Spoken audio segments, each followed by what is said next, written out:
देश में ऐसी कई जगहें हैं जिनका संबंध रामायण और महाभारत से माना जाता है और उनकी ये विशेषता उन्हें अनोखी बनाती है। आज इस कड़ी में हम एक ऐसी गुफा के बारे में बात करने जा रहे हैं जिसका संबंध महाभारत से जाना जाता है और कहा जाता है कि इससे जुड़ा रहस्य इंसान चाहकर भी नहीं जान सकता। कहा जाता है कि महाभारत को आज से करीब 5000 साल पहले महर्षि वेद व्यास के दिशा निर्देश पर भगवान गणेश ने लिखा था। इस कथा के एक एक चरित्र अपने आप में अनूठे हैं। महाभारत से जुड़े कई साक्ष्य आज भी भारत के कई स्थानों में मिलते हैं। इन सब स्थानों में देवभूमि उत्तराखंड का विशेष स्थान है। सनातन धर्म से जुड़ी जितनी कथाएं और स्थान उत्तराखंड में हैं, उतनी देश के किसी भी हिस्से में नहीं है। उत्तराखंड के आखिरी हिस्से में बद्रीनाथ से आगे एक गाँव है। इस गांव का नाम माना गांव है। ये छोटा सा गांव भारत और चीन की सीमा पर है। इस गांव में जैसे ही प्रवेश करते हैं वैसे ही लिखा दिखता है भारत का आखिरी गांव। ये गांव बद्रीनाथ धाम से करीब 3 किलोमीटर दूर है। बद्रीनाथ और उसके आसपास के भागों में महाभारत से जुड़े बहुत से स्थान हैं। द्रौपदी के नदी पार करने के लिए भीम द्वारा चट्टान रखकर बनाया गया पुल, स्वर्गारोहिणी, वह स्थान जहां से पांडवों ने स्वर्ग की यात्रा शुरू की थी। इन सब प्रसिद्ध स्थानों के अलावा माना गांव में एक रहस्यमय स्थान भी है। ये एक छोटी सी गुफा है। कहा जाता है कि ये वो गुफा है जिसमें रहकर महर्षि वेद व्यास ने हजारों वर्ष पहले अद्भुत महाकाव्य महाभारत की रचना की थी। महर्षि वेद व्यास ने ही वेदों और पुराणों का संकलन किया था। माना गांव की इस गुफा को वेद व्यास गुफा कहा जाता है। इसी गुफा से कुछ दूर पर वो स्थान भी है जहाँ बैठकर गणेश ने महाभारत लिखी थी। वेद व्यास गुफा के बारे में एक रहस्यमय धारणा भी है। ये मान्यता इस गुफा की अनोखी छत की वजह से है। यदि आप इस गुफा की छत को देखेंगे तो लगता है कि जैसे बहुत से पन्नों को एक तह में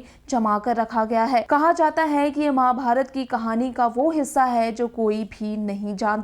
महर्षि वेद व्यास ने ये भाग गणेश से लिखवाया तो जरूर, लेकिन उसे ग्रंथ में सम्मिलित नहीं किया। आइए जानते हैं महाभारत के इस भाग में ऐसी कौन सी बात या अध्याय था जिसे महर्षि ने जानबूझकर ग्रंथ में स्थान नहीं दिया और उन पन्नों को पत्थर में बदल दिया। मान्यता है कि महर्षि वेद व्यास ने भगवान गणेश से महाभारत के वो पन्ने लिखवाए तो थे, लेकिन उसे उस महाकाव्य में शामिल नहीं किया और उन्होंने उन पन्नों को अपनी शक्ति से पत्थर में बदल दिया। आज दुनिया पत्थर के इन रहस्यमय पन्नों को व्यास पोथी के नाम से जानती है। खैर, महाभारत का ये खोया अध्याय सच है या कोई कहानी, इसके बारे में तो कोई नहीं जानता, लेकिन माना गांव की वेद व्यास गुफा को देखकर तो ऐसा ही लगता है कि इस गुफा की छत पर कोई विशालकाय पुस्तक रखी है और इस पुस्तक स्वरूप संरचना को व्यास पोथी कहा जाता है।